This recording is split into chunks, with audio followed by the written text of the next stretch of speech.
Welcome to Crime Maze. In this video we are going to talk about 5 murders in Texas. So before starting this video, like this video and subscribe to Crime Maze channel for future updates.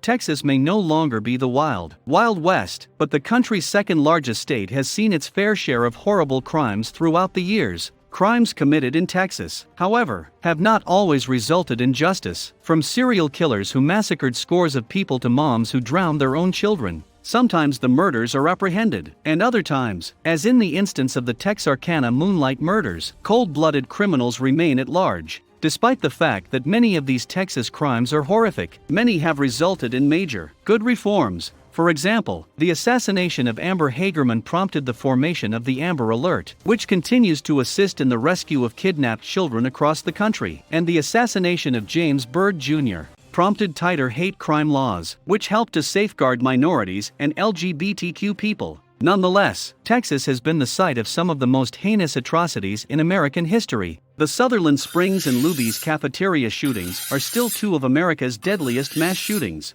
Other crimes, such as the time Daniel Athens peed on the Alamo, aren't quite as heinous as they are odd and irreverent. Number 5. Andrea Yates drowned her 5 children. Andrea Yates appeared to be a normal mother, but everything changed on June 20, 2001. The Houston mother drowned her 5 children in the bathtub of their suburban house after trying suicide. They were all little children, ranging in age from 6 months to 7 years. Yates was then sentenced to life in jail. However, his conviction was later reversed on appeal. After suffering from postpartum psychosis, she was ruled not guilty by reason of insanity in 2006. She was then confined to a Texas mental institution, where she is said to spend every waking moment ruminating about how she drowned her 5 children ruthlessly. Number 4. The eyeball killer murdered 3 women. Charles Albright, also known as the Texas eyeball killer, was only ever convicted of 1 murder due to a lack of evidence, but that doesn't make his claimed murders any less heinous. The eyeball killer had a dreadful tendency of surgically removing his victims' eyes with uncanny precision. It all began with Mary Pratt's murder in December 1990, when she was shot, killed, and her eyes surgically removed. The assailant then moved on to Susan Peterson, murdering her in the same manner. Shirley Williams, the 3rd victim, was discovered in March 1991.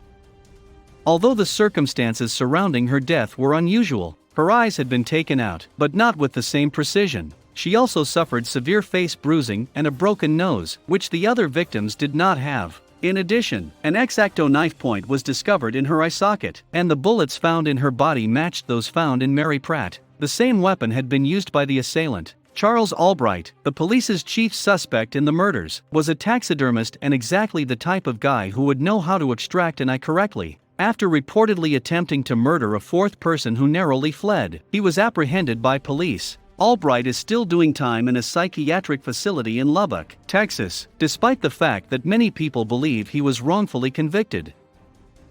Number 3. Amber Hagerman was abducted and killed by an unknown attacker.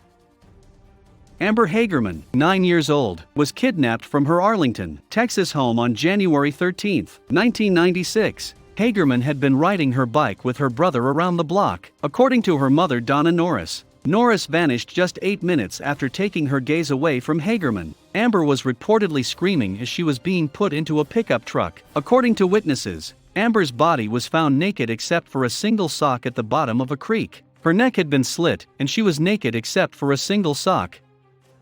The killer was never found since all of the evidence was washed away by the creek. The Amber Alert system for missing children was formed in response to the heinousness of Hagerman's tragedy. Number 2. Dean Corle, aka the Candy Man, committed 28 murders.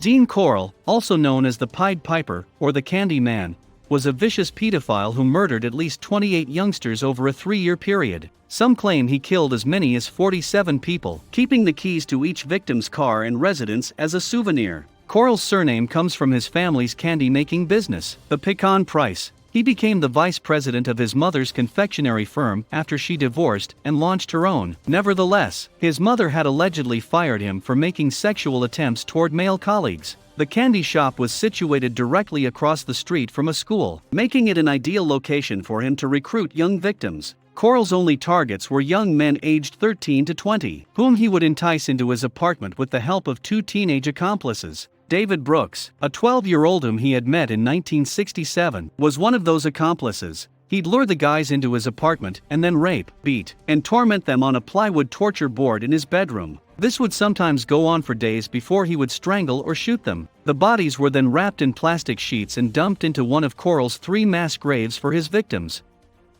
Before killing them, he would make the lads write letters to their parents explaining their disappearance, leading investigators to believe the victims had merely run away. Number 1. The Texarkana Moonlight Murders were never solved. Because they were so terrible and weird, the Texarkana Moonlight Murders shook the entire nation in 1946. Indeed, the killings are among the most prominent unsolved crimes in American history, and the Phantom Killer has been the subject of 2 films. The assassinations themselves are something out of a horror film. The first occurred on February 22, 1946, when Jimmy Hollis and Mary Jean Larry were attacked while parked in a private section of a park. Hollis was badly beaten, and Larry was violently molested. The attacker wore a white mask with holes cut out around the eyes and mouth. According to witnesses, despite the fact that Hollis and Larry both lived, the following pair did not: Richard Griffin and Polly and Moore, who were parked in a similar place but closer to the main road, were executed by being shot in the back of the head. Betty Jo Booker, a saxophone, was next, followed by her friend Paul Martin, who had given her a ride home after seeing her perform at a nearby bar. Martin was shot multiple times in the head, and Booker's body, sexually raped and shot to death, was discovered 2 miles away. Then there was Virgil and Katie Starks, who were hanging out at home when the Phantom Killer fired gunshots through their windows, killing Virgil. Katie was then shot twice in the face before she could dial 911. She barely escaped, but the blood flowing from her facial wounds into her eyes prevented her from seeing the killer. The killer never attacked again after this episode, and he was never recognized. What do you think about this video? Do let us know down in the comments section below. If you enjoyed this video and want to hear from us again, be sure to hit that subscribe button before you go.